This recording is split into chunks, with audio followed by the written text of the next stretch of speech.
عليه وسلم اتقوا فراسة المؤمن فإنه ينظر بنور الله. وقال الله تبارك وتعالى في شان حبيبه إن الله وملائكته يصلون على النبي يا أيها الذين آمنوا صلوا عليه وسلموا تسليما. اللهم صل على محمد وعلى آل محمد كما صليت على إبراهيم وعلى آل إبراهيم إنك حميد مجيد. اللهم بارك على محمد وعلى آل محمد كما باركت على إبراهيم وعلى آل إبراهيم إنك حميد مجيد.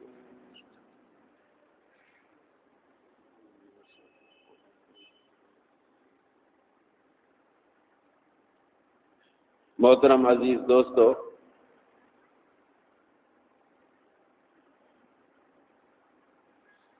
میرا آج کا موضوع جو کل میں نے سوچا تھا وہ یہ تھا، بوڑھوں اور باپوں کو بہت سمجھا چکے ہیں، ابھی نوجوانوں کو سمجھانا چاہیے، نوجوانوں کو کچھ نصیحتیں کرنی چاہیے۔ اسی حوالے سے میں کتاب مطالعہ کر رہا تھا، اس کتاب کے اندر بھی یہی بات سمجھائی جا رہی تھی کہ دنیا کے اندر بڑے بڑے کام جو بھی ہوئے ہیں، چاہے دینی اعتبار سے ہوں چاہے دنیا کے اعتبار سے ہوں، جس کسی نے بھی وہ کارنامے سر انجام دیے ہیں وہ جوان ہی تھے، بوڑھے بن کر کسی نے کوئی بڑا کارنامہ سر انجام نہیں دیا۔ تو اصل چیز ہے تربیت کی، کہ جس طریقے سے تربیت کی جائے بچہ پھر وہی لائن وہی رخ اختیار کرتا ہے۔ صحابہ کرام رضوان اللہ تعالی علیہم اجمعین کی زندگی مبارکہ کا مطالعہ کریں، نبی پاک علیہ السلام کے اوپر بھی سب سے پہلے ایمان لانے والے نوجوان تھے، انہوں نے جب محنت شروع کی تو پھر دین پھیلتا ہی چلا گیا۔ تو اصل محنت، کاوش، کوشش، جدوجہد نوجوانوں کی ہوتی ہے، اصل کام نوجوان ہی کیا کرتے ہیں۔ اور ہم نوجوانوں کو تو کچھ بھی نہیں کہتے، بھائی یہ تو بچے ہیں، مولوی صاحب ابھی ان کو کیا بولیں، یہ تو بچے ہیں، بچے بچے کر کے ہم انہیں بوڑھا کر دیتے ہیں، نہ ان سے کام لیتے ہیں نہ ہم کرتے ہیں۔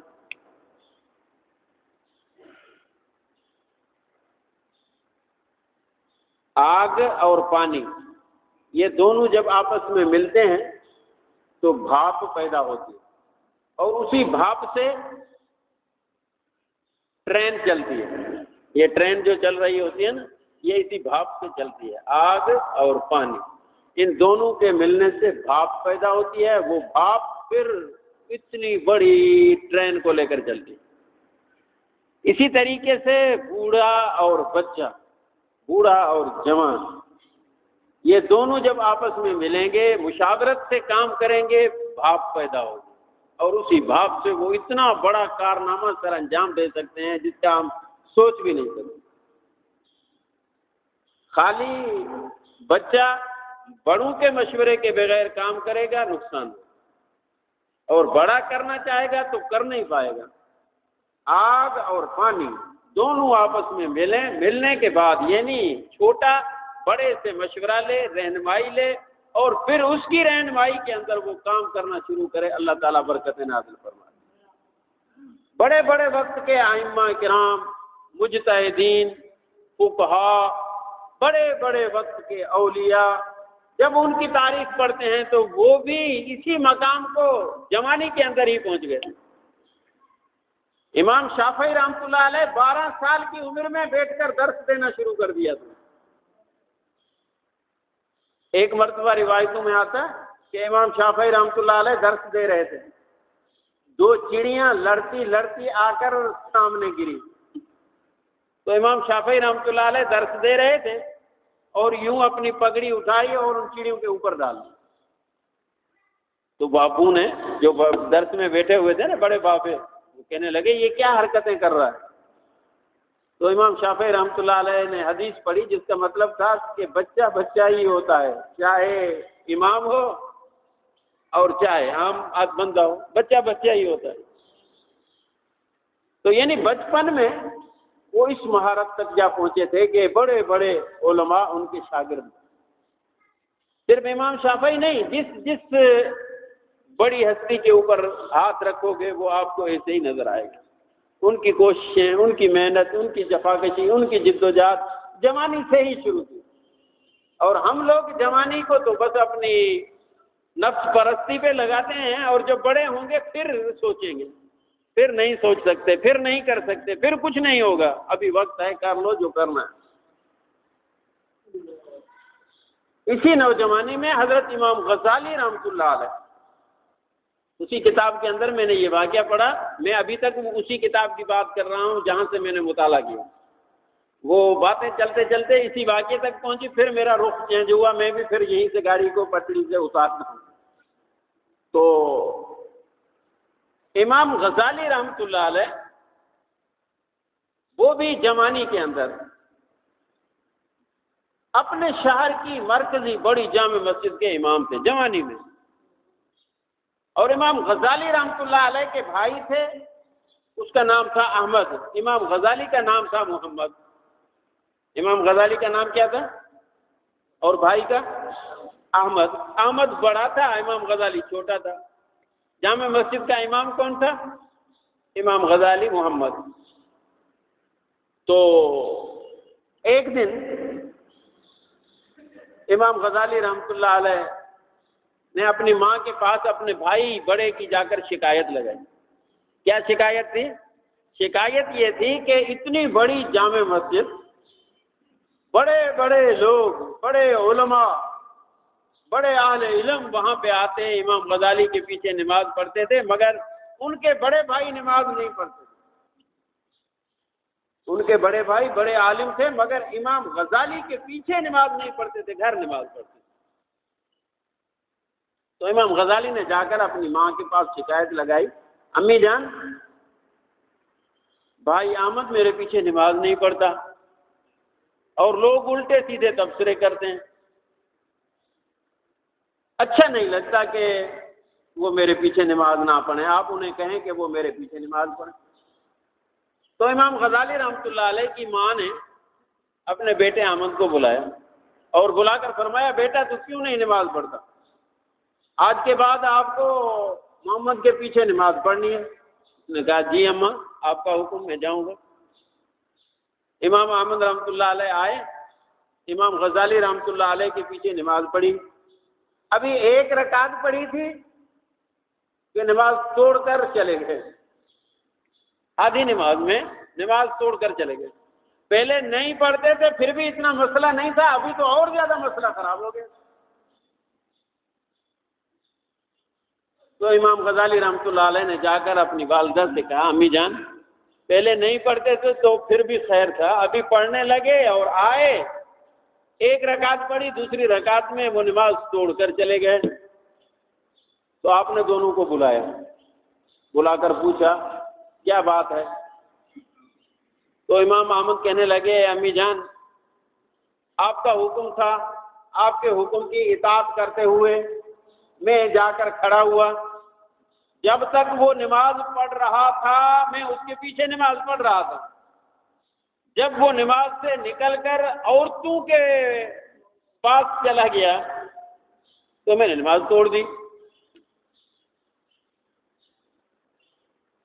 پھر ان سے پوچھا، بیٹا یہ کیا کہہ رہے ہیں؟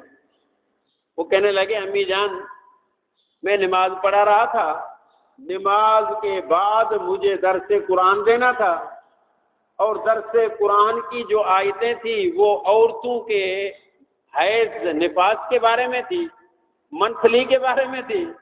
میں اس کی تحقیق کر رہا تھا، سوچ رہا تھا، اچانک میرے ذہن میں آ گیا نماز کے بعد ان آیتوں کا مجھے درس دینا ہے، تو میں عورتوں کے یہ مسائل دیکھنے لگا، سوچنے لگا. یعنی اللہ رب العزت نے امام احمد رحمۃ اللہ علیہ کو اتنی فراست اور روحانیت عطا فرمائی تھی کہ بھائی کا خیال وہاں گیا، اللہ نے اس کو مطلع کر دیا۔ کیا اونچا مقام ہے ان کا۔ ماں بھی تو ماں تھی نا، غزالی کی ماں بننا کوئی آسان نہیں، غزالی ایسے نہیں بنتے، ماں کی محنت ہوتی ہے۔ ماں نے کہا بیٹا تم دونوں قصوروار ہو۔ امی وہ کیسے؟ فرمایا بیٹا نماز کے اندر تو عورتوں کے حیض نفاس کے مسئلوں پہ کیوں گیا، اور اسے کہا کہ جب تو اپنی نماز پڑھنے کے لیے گیا تھا تو اللہ کے لیے اپنی نماز پڑھتا رہتا، دوسرے کی نماز کی طرف تم نے توجہ کیوں دی؟ نہ تیری نماز اللہ کے لیے نہ اس کی نماز اللہ کے لیے۔ یہ مائیں تھی ایسی تربیت کرنے والی، تب جا کے ایسے لوگ بنتے تھے۔ جب یہ واقعہ میں نے پڑھا کہ نوجوان جو ہوتے ہیں وہی کام کرتے ہیں، تو امام غزالی جمانی کے اندر جامع مسجد کے امام بن گئے تھے، اور ان کی والدہ کی محنت شامل تھی تربیت میں۔ خیر، مگر یہ بات مجھے کچھ حیران کیا، اور کافی لوگ اس پہ اعتراض بھی کر سکتے ہیں کہ پرائی دل کا راز اس سے کیسے پتہ لگا۔ تو اسی وجہ سے میں نے موضوع کا رخ پھر یہیں سے چینج کر لیا کہ اب اسی بات کے اوپر میں تھوڑا سا عرض کروں کہ دوسرے کی بات یا کسی مخفی بات سے اللہ بندے کو کبھی کبھی آگاہ کرتے ہیں، اور کیسے کرتے ہیں۔ بخاری شریف کے اندر حدیث ہے، میرے آقا صلی اللہ علیہ وسلم نے فرمایا ما یزال عبدی یتقرب بالنوافل حتی احبہ فاذا احببتہ کنت سمعہ الذی یسمع بہ وبصرہ الذی یبصر بہ ویدہ التی یبطش بہا ورجلہ التی یمشی بہا۔ میرے آقا صلی اللہ علیہ وسلم نے فرمایا بندہ عبادتیں کرتے کرتے، نوافل پڑھتے پڑھتے میرا اتنا قرب حاصل کر لیتا ہے کہ میں اللہ ان کے کان بن جاتا ہوں جس سے وہ سنا کرتا ہے، میں اللہ اس کی آنکھ بن جاتا ہوں جس سے وہ دیکھا کرتا ہے، میں اللہ اس کے ہاتھ بن جاتا ہوں جس سے وہ پکڑا کرتا ہے، میں اللہ اس کے پاؤں بن جاتا ہوں جس سے وہ چلا کرتا ہے۔ جب خدائی آنکھ، خدائی کان، خدائی ہاتھ، خدائی پاؤں مدد کے لیے شامل ہو جائیں تو پھر تو کوئی مشکل کام نہیں۔ یہ بخاری شریف کی حدیث، اور جو حدیث میں نے آپ کے سامنے شروع میں تلاوت کی وہ ترمذی شریف کی حدیث۔ اس حدیث کے اندر میرے آقا صلی اللہ علیہ وسلم فرماتے ہیں اتقوا فراست المومن، اتقوا فراست المومن فإنه ينظر بنور اللہ۔ فرمایا متقی مومن بندے کی فراست سے بچا کرو، احتیاط کیا کرو، اس لیے کہ وہ اللہ کے نور سے دیکھا کرتے ہیں۔ جو اللہ کے ولی ہیں، مومن ہیں، نیک ہیں، پرہیزگار ہیں، متقی ہیں، اللہ تعالیٰ ان کے لیے فراست کے ایسے راستے کھول دیتے ہیں کہ عام بندہ وہ نہیں دیکھ سکتا، اللہ اس بندے کو وہ نظر عطا کرتے ہیں کہ جس سے وہ دیکھ لیتا ہے۔ بندے کا کمال نہیں ہوتا، مالک کی مدد شامل حال ہوتی ہے، ان کی بزرگی کی وجہ سے، ان کی تقویٰ کی وجہ سے، ان کی پرہیزگاری کی وجہ سے۔ ایک مرتبہ حضرت جنید بغدادی رحمۃ اللہ علیہ کے پاس یہودیوں نے ایک بندہ بھیجا سازش کے طور پر، توجہ ہے، سازش کے طور پر ایک بندہ بھیجا حضرت جنید بغدادی رحمۃ اللہ علیہ کے پاس۔ حضرت جنید بغدادی اپنی مجلس میں بیٹھے ہوئے ہیں، ساتھی بیٹھے ہوئے ہیں، وہ آیا، امامہ پگڑی اسے باندھی ہوئی ہے، جبہ کبا پہنا ہوا، تسبیح ہاتھ میں، جیسے ایک بڑا عالم نظر کا ہے، ایسے آیا اور آ کر دو زانو حضرت جنید بغدادی رحمۃ اللہ علیہ کے سامنے بیٹھا، اور بیٹھ کر کہنے لگا حضرت ایک مسئلہ معلوم کرنے آیا ہوں۔ کیا مسئلہ؟ وہ کہنے لگا حدیث میں آتا ہے اتقوا فراست المومن فإنه ينظر بنور اللہ، مومنوں کی فراست سے بچا کرو اس لیے کہ وہ اللہ کے نور سے دیکھا کرتے ہیں۔ اس حدیث کا مطلب کیا ہے؟ اس کا پوچھنے کا مقصد یہ تھا، سازش اصل یہ تھی کہ یہ کہے گا، اس کا مقصد یہ ہے کہ جو اللہ والے ہوتے ہیں اللہ ان کو ساری باتوں سے واقف کر دیتا ہے۔ میں کہوں گا تمہیں تو پتہ ہی نہیں لگا، میں تو یہودی ہوں۔ یہ تھی سازش کہ اگر یہ بات ہے تو پھر آپ کو پتہ لگنا چاہیے۔ خیر یہ سازش تھی، اور اس نے کہا کہ حضرت اس حدیث کا مطلب مجھے بتاؤ، اتقوا فراست المومن فإنہ ینظر بنور اللہ، کہ مومنوں کی فراست سے بچا کرو، وہ اللہ کے نور سے دیکھا کرتے ہیں، اس کا مطلب کیا ہے؟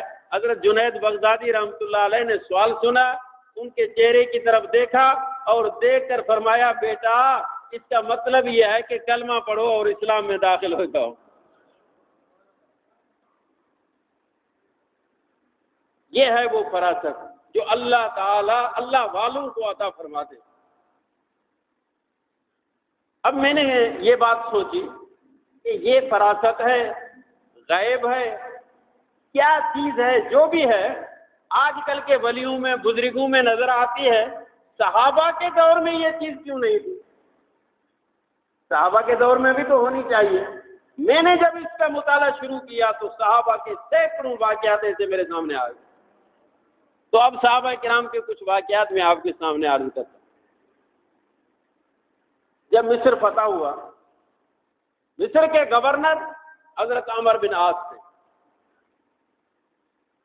مصر کے اندر دستور یہ تھا، وہاں پہ ایک دریا تھا جو بیسا نہیں تھا جب تک اس دریا کے اندر ایک بچی کی قربانی پیش نہ کر دی جائے۔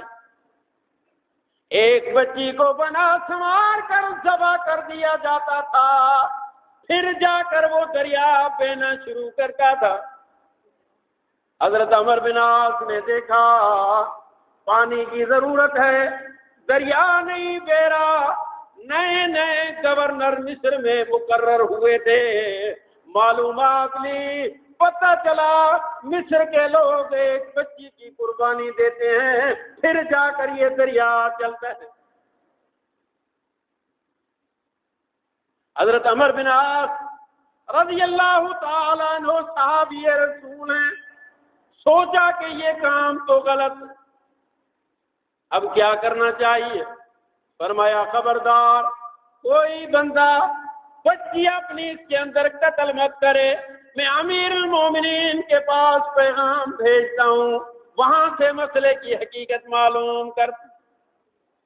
سیدنا عمر بن خطاب رضی اللہ تعالیٰ عنہ کے پاس پیغام پہنچا، پوری حقیقت سے آگاہ کر دیا گیا۔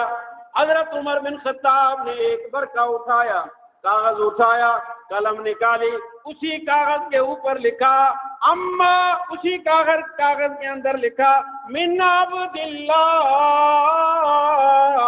عمر بن الخطاب الى نیل مصر، کہہ دو الى نیل مصر، اما بعد ان كنت تجری بامر اللہ فجری وان كنت تجری من عندک فلا حاجت لنا بک۔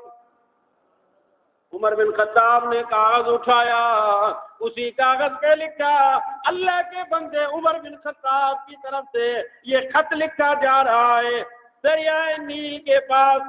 آگے فرمایا اما بعد ان کنت تجری بامر اللہ، وہ دریا کان کھول کر سن لے، اگر اللہ کے حکم سے چلتا ہے، میں امیر المومنین ہوں، تمہیں حکم دیتا ہوں ابھی چل پڑ، اور اگر ان کنت تجری من عندک، اگر اپنی مرضی سے چلتا ہے، فلا حاجت لنا بہ، تیری کوئی ضرورت نہیں، آج کے بعد مت چلنا، کہہ دو بس۔ اور فرمایا یہ خط لے جا کر دریا کے اندر پھینکو۔ عمر بن خطاب کا وہ خط دریائے نیل کے اندر آیا، اس دن سے وہ دریا بہنا شروع ہوا، آج تک وہ سوکھا نہیں۔ جو باتیں آج کل کے اولیاء کے بارے میں ہمیں نظر دی ہیں وہ صحابہ میں ان سے پہلے نظر آ چکی ہیں۔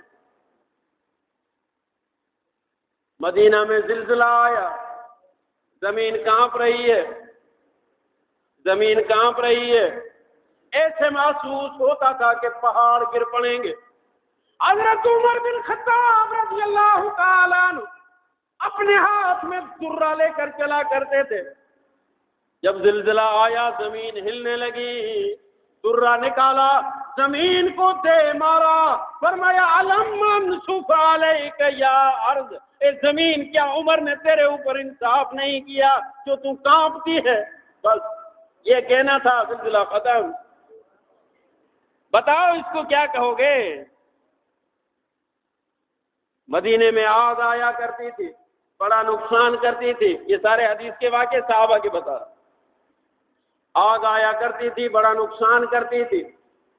صحابہ نے، مقامی لوگوں نے، مدینے والوں نے عمر بن خطاب کے پاس شکایت لگائی، امیر المومنین پتہ نہیں کبھی وہاں آگ لگ جاتی ہے، کبھی وہاں آگ لگ جاتی ہے، بڑا نقصان کرتی ہے۔ آپ نے اپنے غلام کو اپنے سر سے چادر اٹھا کر غلام کے حوالے کی اور فرمایا یہ چادر لے جاؤ، جب کبھی آگ آئے یہ چادر اسی آگ کے اندر پھینکتے ہوئے یوں کہہ دینا ھذا رداء عمر بن الخطاب، یوں کہہ دینا یہ عمر بن خطاب کی چادر ہے۔ اس کے بعد جب آگ آئی، امیر المومنین والی چادر اسی آگ کے اندر ڈالی گئی، بس ختم، آگ بجھ گئی۔ اس کے بعد مدینے میں پھر کبھی آگ نہ آئی۔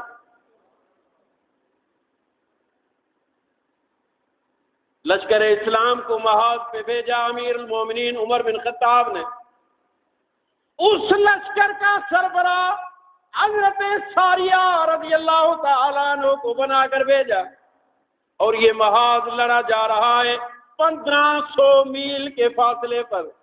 کتنا فاصلہ؟ 1500 کلومیٹر نہیں، 1500 میل، 1500 میل کا فاصلہ ہے۔ مسلمانوں کا لشکر کافروں کے ساتھ لڑ رہا ہے۔ مدینہ منورہ میں عمر بن خطاب کہہ دو رضی اللہ عنہ جمعے کا خطبہ دے رہے ہیں، خطبہ دیتے دیتے فرمایا یا ساری الجبل، یا ساری الجبل، یا ساری الجبل، 3 مرتبہ امیر المومنین نے یہ جملے کہے اور پھر اپنے خطبے کے اندر شروع ہو گئے۔ نماز ختم ہونے کے بعد ساتھی آئے، آ کر عرض کی امیر المومنین آج نئی چیز ہم نے دیکھی، آپ خطبہ دے رہے تھے، درمیان میں بڑے آواز سے چیخ کر آپ نے فرمایا تھا یا ساریہ الجبل، یہ کیا تھا؟ آپ نے فرمایا ساریہ جو اسلامی لشکر کا امیر بنا کر ہم نے بھیجا تھا اور یہ دشمنوں سے لڑ رہے تھے، پیچھے پہاڑ تھا، پہاڑ کے پیچھے سے دشمن مسلمانوں کے لشکر کے اوپر حملہ کرنا چاہ رہا تھا، میں نے ساریہ کو خبردار کر دیا۔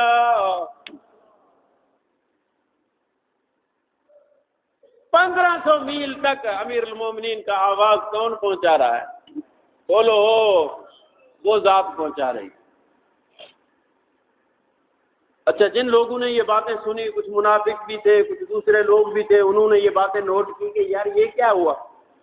جب وہ لشکر فتح پا کر واپس آیا تو لوگوں نے آ کر حضرت ساریہ سے پوچھا، حضرت ساریہ کہنے لگے رب محمد کی قسم، ہم دشمن کے اوپر غالب تھے اور پیچھے کی طرف سے دشمن حملہ آور ہونا چاہ رہا تھا، اگر وہ حملہ آور ہوتا تو ہم میں سے ایک بھی نہ بچتا، مگر اچانک میرے کانوں میں امیر المومنین کی آواز آئی ساریہ پہاڑ کے پیچھے دیکھو۔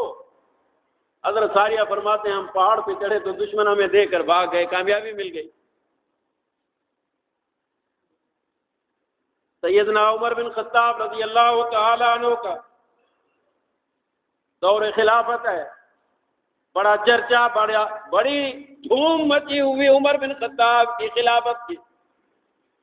مشرق و مغرب میں عمر بن خطاب کی خلافت کی دھوم مچی ہوئی۔ ہر جگہ پر عمر کے خلافت کے چرچے ہیں، بڑا امن ہے، بڑا انصاف ہے، واہ عمر واہ۔ اپنے تو اپنے غیر بھی مانا کرتے تھے کہ انصاف اگر اس دھرتی کے اوپر کیا تو عمر بن خطاب نے۔ شاہ ہرکل کو اس بات کا پتہ لگا جب ان کے سامنے عمر بن خطاب کی تعریفیں ہونے لگی تو اس سے ہضم نہ ہوئی۔ اس نے اپنے علاقے کا بہت بڑا مشہور پہلوان طلیہ اس کا نام تھا، کیا نام تھا؟ طلیہ اس کا نام تھا، مشہور معروف نامور پہلوان، اس کو شاہ ہرکل روم کے بادشاہ نے بلایا اور بلا کر کہا یہ مسلمانوں کا جو حکمران ہے عمر، اسے قتل کر کے آؤ، منہ مانگا میں تمہیں انعام دوں گا۔ طلیہ پہلوان وہاں سے چلتا ہوا مدینہ منورہ پہنچا، معلومات لی، پتہ لگا کہ عمر بن خطاب شام والے راستے پہ نکل گئے ہیں۔ یہ پھر اسی رخ پہ چلا، دیکھا تو اکیلے امیر المومنین عمر بن خطاب راستہ لے کر جا رہے ہیں، کوئی ایک رفیق ساتھی تک موجود نہیں۔ یہ دو حضرت عمر بن خطاب رضی اللہ تعالیٰ عنہ کہاں نکلے تھے؟ وہاں کچھ زمینیں، کچھ باغات تھے بیواہوں کے، یتیموں کے، ان کی دیکھ بھال کے لیے امیر المومنین نکلے ہوئے تھے۔ اب یہ طلیہ پہلوان امیر المومنین کو دیکھا اکیلے جا رہے ہیں، دل میں خوش ہونے لگا کہ آج موقع ہے انعام پانے کا، مگر تھوڑا آگے نکل کر بیٹھتا ہوں، یہاں شاید کوئی اور آ جائے۔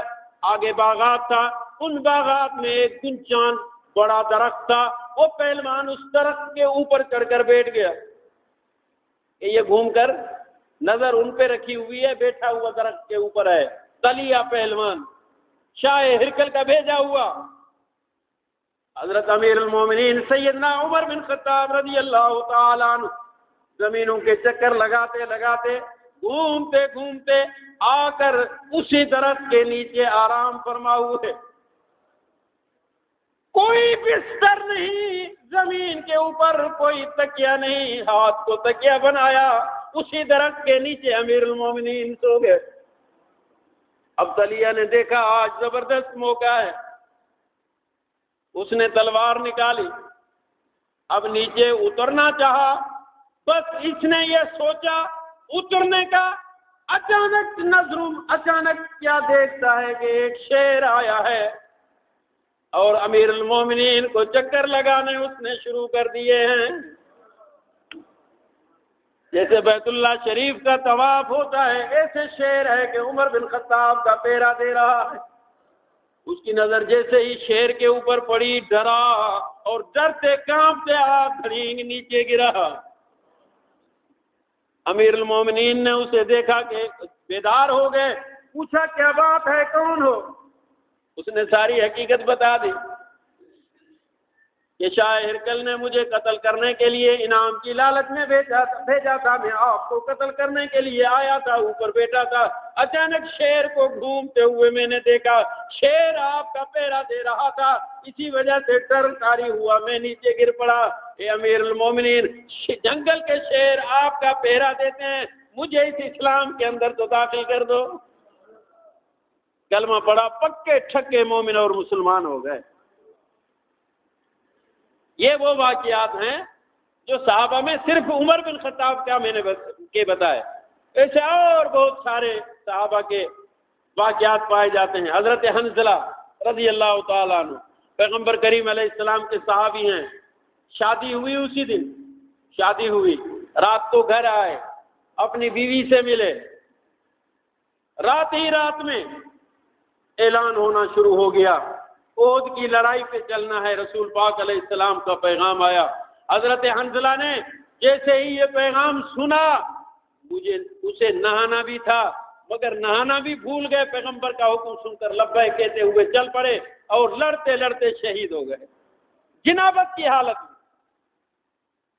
72 صحابہ کرام جنگ احد کے اندر شہید ہوئے۔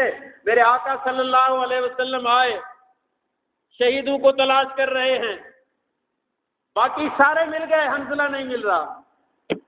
اللہ کے پیغمبر صلی اللہ علیہ وسلم پریشان ہیں۔ اچانک پیغمبر کی نظر اوپر اٹھی، اللہ کے پیغمبر نے دیکھا، اللہ کے پیغمبر نے فرمایا آسمان و زمین کے بیچ میں ایک چاندی کا تخت ہے، اس تخت کے اوپر حضرت حنظلہ کو خدا کے فرشتے غسل دے رہے ہیں، اس لیے کہ وہ جنابت کی حالت میں تھا۔ پیغمبر کا حکم آیا، وہ بھول چکا تھا۔ حضرت اسید بن حضیر رضی اللہ تعالیٰ عنہ پیغمبر کے صحابی ہے، گھر میں اللہ کا قرآن پڑھ رہے ہیں، اچانک ان کا گھوڑا بدکنے لگا۔ حضرت اسید بن حضیر نے قرآن کی تلاوت روکی، گھوڑا پھر چپ ہو گیا۔ گھر چھوٹا تھا، اسی گھر کے اندر حضرت اسید بن حضیر کے چھوٹے چھوٹے بچے بھی لیٹے ہوئے تھے، گھوڑا بھی وہیں تھا۔ پھر دوبارہ قرآن کی تلاوت شروع کی، گھوڑے نے پھر بدکنا شروع کیا۔ حضرت اسید نے پھر تلاوت کو روکا تو گھوڑا خاموش ہو گیا۔ یہ سلسلہ چلتا رہا۔ وہ اس لیے تلاوت نہیں کر رہے تھے، اگر زیادہ تلاوت کروں گا یہ زیادہ بدکے گا اور میرے بچے کو نقصان ہو جائے گا۔ رات گزر گئی، صبح کو حضرت اسید بن حضیر نے نبی پاک علیہ السلام سے اس بات کا ذکر کیا۔ اللہ کے پیغمبر نے فرمایا اسید اگر تو تلاوت کرتا رہتا، کاش تلاوت کرتا رہتا، کاش تلاوت کو نہ روکتا۔ یہ اللہ کے فرشتے تھے جن کو گھوڑا دیکھ رہا تھا، تو نہیں دیکھ رہا تھا۔ اگر تو تلاوت کرتا رہتا، صبح کو پورا مدینہ فرشتوں سے بھر جاتا، سارے میرے صحابہ فرشتوں کا مصافحہ کرتے۔ یہ صحابہ تھے۔ حضرت علی رضی اللہ تعالیٰ عنہ ایک مرتبہ خود روایت کرتے ہیں، خود بیان کرتے ہیں کہ حضرت علی شیر خدا رضی اللہ تعالیٰ عنہ فرماتے ہیں میں نے خواب دیکھا سیدنا فاروق اعظم رضی اللہ تعالیٰ عنہ کے دور خلافت میں نے خواب دیکھا کہ مسجد نبوی میں امام الانبیاء محمد عربی صلی اللہ علیہ وسلم نماز پڑھا رہے ہیں۔ مسجد نبوی میں اللہ کے پیغمبر نماز پڑھا رہے ہیں، میں آگے والی صف میں پیغمبر کریم علیہ السلام کے پیچھے کھڑا ہوں۔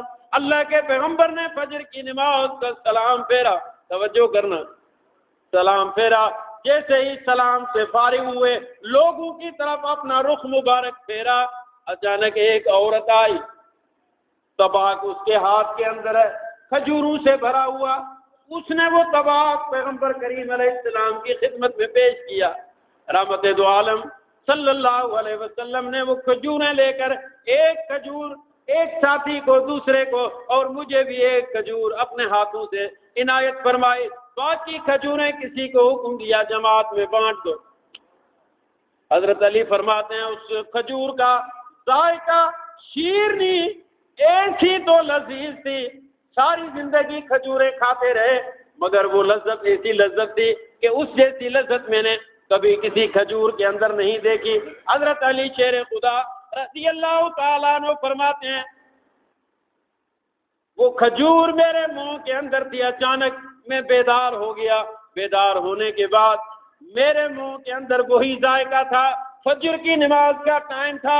حضرت علی فرماتے ہیں میں چل پڑا مسجد میں نماز پڑھنے کے لیے آیا، حضرت عمر بن خطاب رضی اللہ تعالیٰ عنہ مصلی پہ کھڑے تھے، میں ان کے پیچھے کھڑا ہو گیا، فجر کی نماز تھی، عمر بن خطاب رضی اللہ تعالیٰ عنہ نے سلام پھیرا، سلام پھیر کے لوگوں کی طرف اپنا چہرہ مبارک کیا، ایک عورت طباق لے کر آئی جس کے اندر کھجوریں تھی، اور وہ کھجوریں امیر المومنین عمر بن خطاب کے حوالے کی۔ حضرت عمر بن خطاب رضی اللہ تعالیٰ عنہ نے وہ کھجوریں برابر میں بیٹھے ایک ایک ساتھیوں کو پکڑائی، ایک مجھے بھی دے دی، باقی کسی کو کہا کہ جماعت میں بانٹ دو۔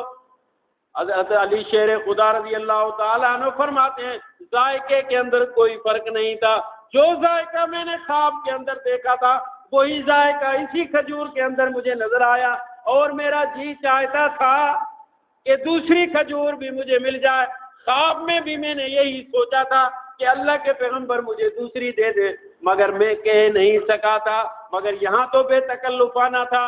میں نے عمر بن خطاب کو کہا امیر المومنین ایک کھجور مجھے اور عنایت کر دیں، عمر بن خطاب نے جواب دیا علی اگر پیغمبر تجھے دیتے تو میں بھی دیتا۔ حساب لگائیں یہ کیا بات ہے، کیا ہو رہا ہے؟ یہ ہے وہ فراست، یہ ہے اتقوا فراست المومن فإنہ ینظر بنور اللہ۔ صرف آج کے دور میں نہیں، صحابہ کے دور میں بھی ایسے سینکڑوں واقعات ہمیں نظر سے ہیں۔ اللہ تعالیٰ سے دعا ہے اللہ رب العزت نیک صالح لوگوں کا ادب و احترام کرنے کی توفیق نصیب فرمائے۔ اللہ تعالیٰ ہم سب کو صاحب فراست بنائے۔ وما علینا الا البلاغ۔ سنت